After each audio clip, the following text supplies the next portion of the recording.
क्या होगा अगर एक दिन तुम्हारी पूरी याददाश्त चली जाए और तुम्हें बस एक ही चीज याद रहे, कपड़े धोना, तो तुम क्या करोगे? वो अलग बात है, मैं खुद भी नहीं कर पाता।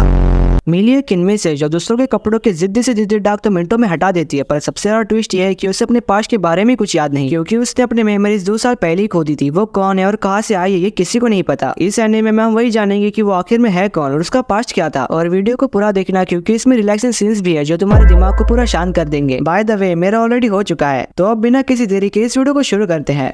कहानी की शुरुआत होती है वाकाना किमिने नाम की एक खूबसूरत लड़की से, जो एक आंटी के पास उनके कपड़े लेने आई थी, क्योंकि आतामी टाउन में वो किमिने क्लीन नाम की एक लॉन्ड्री की शॉप चलाती है, मतलब कपड़े धोने की शॉप चलाती है। किमिने दिखने में बहुत सुंदर है और वो साथ ही साथ अपने काम को लेकर भी बहुत सीरियस है, और वो धीरे धीरे अपने शॉप पर पहुंच जाती है। तो वो वहाँ एक दादी को देखती है जो उसके शॉप पर अपने कपड़े धोने के लिए डालने आई थी। किमिने उनसे माफी मांगती है क्योंकि उसने उन्हें वहाँ इंतजार करवाया। फिर वो शॉप खोलकर जल्दी से अपने कपड़े बदल लेती है। वो दादी उसे कहती है तुम्हें ये सब अकेले करने में बहुत मुश्किल होती होगी। किमिने उन्हें बताती है वो अपना बिजनेस आराम से संभाल सकती है, सिर्फ उसे छुट्टियों के दिनों में ही प्रॉब्लम होती है, क्योंकि उसे उन दिनों में कपड़े लाने के लिए जाने पड़ते हैं और डिलीवर करने के लिए भी जाने पड़ते हैं। फिर वो उस दादी के सारे कपड़े चेक करने लगती है, तब उसे एक दाग वाला कपड़ा दिखता है और वो दाग बहुत पुराना था। दादी बताती है वो दाग पासा सॉस की वजह से लगा था, पर उसे वो नहीं निकला, इसलिए वो इसे यहाँ ले आई। तो किमिने उन्हें कहती है आप कोई चिंता मत कीजिए, मैं इसे आराम से निकाल दूंगी। इसके बाद दादी उसे बाय करके चली जाती है। फिर किमिने सारे कपड़ों पर टैक्स लगा देती है, क्योंकि किसी और के कपड़े दूसरे किसी को नहीं जाने चाहिए। उन कपड़ों को मशीन में डालकर वो दाग वाले कपड़े को साफ करने लगती है जो उस दादी ने दिया था, और वो यह अपना काम पूरा ध्यान लगा कर रही थी। वो कुछ केमिकल और मशीन भी यूज करती है उस दाग को हटाने के लिए, और वो हट भी जाता है। तब वहाँ पे और एक कस्टमर आ जाती है। वो कहती है मुझे पता है तुम आज मूड में हो, और यहाँ मूड का मतलब कुछ गलत मत समझ लेना। ये कहते ही वो उसे कुछ खाने के लिए देती है। उसका मूड से मतलब खाने से था। कि मैंने भी बहुत खुश हो जाती है क्योंकि उसे भी बहुत भूख लगी थी। फिर वो उसे चाय पीने के लिए ऑफर करती है, पर वो बताती है उसके पास टाइम नहीं है। तो किमिने उसे पूछती है क्या वो यहाँ तक साइकिल से आई है, क्योंकि उसका शॉप तो पहाड़ के ऊपर है। वो कहती है साइकिल चलाकर मेरा एक्सरसाइज हो जाता है, इसलिए मैं यहीं पर आती हूँ। फिर किमिने उसे कपड़े दे देती है। इसके हस्बैंड ने उसे बताया था कि किमिने जो कपड़े धोती है उन्हें पहनकर बहुत कंफर्टेबल फील होता है, इसलिए वो अक्सर यहीं पर आती है। ये बात सुनकर किमिने बहुत खुश हो जाती है। फिर किमिने उसे अपने कपड़े धोने का सीक्रेट बताती है। सबसे पहले वो कपड़े को एक स्पेशल बैग में डालती है और उन्हें ठंडे पानी में अलग अलग धोती है। उसके बाद उन्हें पूरे रात भर सुखाने के लिए रख देती है। फिर अगली सुबह ड्रायर से हल्का गर्म करती है, और जैसे कपड़ा थोड़ा फूलता है वो तुरंत ही उस पर इस्त्री चला देती है। और ये था उसके कपड़ों को कंफर्टेबल बनाने का सीक्रेट। तो वो उसे कहती है सच बताना तुम्हें ये काम बहुत पसंद है ना? फिर किमिने थोड़ा शर्माती है, पर वो भी मान जाती है। इसके बाद वो भी उसे बाय करके चली जाती है। फिर किमिने शॉप में आकर अपना बचा हुआ काम कर लेती है, और तब तक शाम भी हो जाती है। तो वो शॉप बंद करके एक बाथ हाउस में नहाने के लिए चली जाती है। वहाँ उसे वही सुबह वाली दादी मिलती है, तो वो उन्हें बताती है उसने उस कपड़े का दाग आराम से निकाल दिया। दादी भी खुश हो जाती है क्योंकि वो दादी का फेवरेट कपड़ा था। थोड़ी देर बाद दादी नहा धोकर वहाँ से चली जाती है, और यहाँ की मैंने अपने काम से बहुत खुश थी क्योंकि लोगों को उसके काम से बहुत खुशी मिलती है। फिर थोड़ी देर बाद वो भी वहाँ से बाहर आ जाती है। जब वो वहाँ से जा रही थी तब उसके पीछे स्काई शो चल रहा था। ये स्काई शो देख के मुझे भी थोड़ा सेटिस्फाई लगा। यहाँ की मैंने सोच रही थी वो शेल बेल में अपना बचा हुआ काम आराम से पूरा कर लेगी। फिर अगले दिन जल्दी सुबह उठकर वो जॉगिंग करने के लिए जाती है, और ऐसे सीन देखकर मुझे बहुत रिलैक्स फील होता है। फिर वो एक जगह पे बैठकर स्ट्रेचिंग करने लगती है। तब वहाँ पे एक अंकल और आंटी आते हैं। वो उसे पूछते हैं आज तुम इतने जल्दी आ गई, तो क्या आज तुमने काम से छुट्टी ली है? कि मैंने बता दी कि शॉप ओपन करने से पहले थोड़ी एक्सरसाइज कर लेने से वो एक्टिव फील करती है, और वैसे भी उसे सुबह जल्दी उठना इतना कुछ खास पसंद नहीं है। आंटी उसे कहती है तुम्हें देख के कभी नहीं लगा तुम अकेले सब कुछ खुद से संभाल लेती हो? कि मैंने उन्हें कहती है क्या सच में आपको ऐसा लगता है? ये कहकर वो उस कुत्ते को सहलाने लगती है। फिर वो उन्हें वहाँ से बाय करके चली जाती है। भागते भागते वो एक लड़के को देखती है, और वो लड़का उस बात हाउस के ओनर का बेटा था जहाँ वो कल नहाने गई थी। किमिने सोचती है वो कितना अच्छा है, इतने जल्दी सुबह उठकर अपने फैमिली को कामों में मदद कर रहा है। तब वो किमिने को देखता है। फिर वो उसे एक स्माइल देती है, पर ये हीरो उससे मुंह फेर देता है। ये बात मुझे अच्छी लगी। किमिने सैड नहीं होती, वो वहाँ से आकर अपने शॉप में फिर से काम करने लगती है। अगर इसकी जगह कोई और एनिमे कैरेक्टर होता तो वो बात सीधा दिल पे ले लेता। इसके बाद किमिने काम पे लग जाती है। तब वहाँ पे कस्टमर आती है और वो भी अपने कपड़े लाई थी धोने के लिए। फिर किमिने उन कपड़ों को ले लेती है। जब वो कपड़ों को इस्त्री कर रही थी वो पार्ट भी थोड़ा सेटिस्फाई लगता है। तब वहाँ पे और एक कस्टमर आ जाती है। वो बताती है वो अपने कुछ कपड़े ले जाना भूल गई थी। तो किमिने उसे कपड़ों की रिसिप्ट मांगती है। फिर वो उस रिसिप्ट को देखकर उनके कपड़े उन्हें लौटा देती है। उस वक्त उसे कॉल आता है कपड़ों के बारे में। सामने वाला बताता है कि सुबह 4 बजे कपड़े लेने आना। इसके बाद वो फिर से अपना काम करने लगती है, और थोड़ी देर में 1 बज जाते हैं। तो वो मार्केट में कुछ सामान लेने जाती है। फिर वो खाना खत्म करके अपने काम पे फिर से लग जाती है। तब वहाँ पे शॉप की ओनर भी आ जाती है, और वो दादी माँ किमिने से भाड़ा वसूलने आई थी। किमिने उन्हें बता दी कि वो उनके पास आने वाली थी रेंट चुकाने और उसे कपड़े लेने के लिए। तो दादी कहती है इसकी कोई जरूरत नहीं है, तुम मुझे काम करने से बिगाड़ दोगी। फिर किमिने उन्हें पूछती है आपके लिए पहाड़ियों पे बार बार ऊपर नीचे आना जाना काफी मुश्किल होता होगा? पर वो दादी उसे कहती है तुम्हें भी तो होता है ना? वो कहती है हाँ आपने सही कहा, और इसके साथ ही वो रेंट भी दे देती है। दादी उसे बताती है टाइम कितनी जल्दी निकल जाता है, तुम्हें यहाँ पे कब 2 साल हो गए पता ही नहीं चला। फिर किमिने कहती है ये सब आपकी वजह से, और वो उन्हें चाय पीने के लिए ऑफर करती है। तो दादी कहती है मैंने इतना भी कुछ नहीं किया, और वो चाय पीने के लिए मान जाती है। फिर वो थोड़ी देर बाद वहाँ से चाय पी के चली जाती है। इसके बाद किमिने फिर से काम पे लग जाती है, और वहाँ हल्की सी बारिश भी आने लगती है। तब उसके शॉप पर वो सुबह वाला लड़का लड़का आता है, वो बताता है उसके पास कुछ कपड़े हैं धोने के लिए। तो किमी उसके पास जाती है, पर वो तो कुछ तो देख लेती है और शर्माने लगती है। वो कहती है मैं तुम्हारे पहले कपड़े चेक कर लेती हूँ। फिर वो उससे उसका मेंबरशिप का कार्ड मांगती है। तो वो बताता है उसके पास अपनी माँ का मेंबरशिप का कार्ड है। कार्ड देखकर किमी को पता चलता है उसकी माँ उसकी पहचान की है। वो उसे पूछती है क्या वो आज अपनी माँ की जगह आया है। वो कहता है उसकी माँ आज कुछ कामों में बिजी है। फिर किमी उसे बताती है कि कुछ कपड़ों के धागे निकले हुए हैं, पर बातों बातों में वो शर्माने लगती है। वो उसे पूछता है कुछ हुआ है क्या। तब किमी शर्मा कर अचानक से स्टोर रूम में जाती है और वहाँ से कुछ सामान लेके आती है और उसका जूता ठीक करने लगती है। वो उसे पूछती है ये स्क्रैच कहाँ से लगा। तो वो बताता है गलती से उसका जूता दीवार से घिस गया था। तो किमी उसे कहती है तुम चिंता मत करो, मैं जल्दी से इसे ठीक कर दूंगी। थोड़ी ही देर में वो उसका जूता पहले जैसा बना देती है। ये देखकर वो कहता है ये तुमने कैसे किया, मुझे लगा तुम सिर्फ कपड़े धोती हो। किमी बताती है ऐसे साफ करने का तरीका बहुत पुराना है, इसमें सिर्फ सैंड पेपर से थोड़ा घसना होता है और जगह पे वही सेम कलर यूज करना होता है और वो इस तरीके से बहुत सारी चीजों को आराम से ठीक कर सकती है। पर अचानक से वो उसे माफी मांगती है क्योंकि उसने बिना कुछ बताए उसका जूता ठीक कर दिया। किमी उसे कहती है अगर तुमने पैसे भी नहीं दिए तो भी चलेगा। वो कहता है इतना कुछ नहीं हुआ। फिर वो रिसिप्ट लेके वहाँ से जाने लगता है, पर तब बारिश आ रही थी इसलिए किमी उसे छाता देती है। किमी उसे कहती है वो नहीं चाहती कि उसका जूता गीला हो क्योंकि उसने अभी थोड़ी देर पहले उसे पेंट किया है। फिर वो किमी से छाता लेके वहाँ से जाने लगता है। तब वो रुककर उसे पूछता है क्या वो अगली बार उसके स्कूल बैग भी साफ कर सकती है। फिर किमी खुशी खुशी कहती है हाँ जरूर। और इसके साथ ही एपिसोड खत्म हो जाता है। तो अब मिलते हैं और एक नए वीडियो के साथ, तब तक के लिए सायोनारा।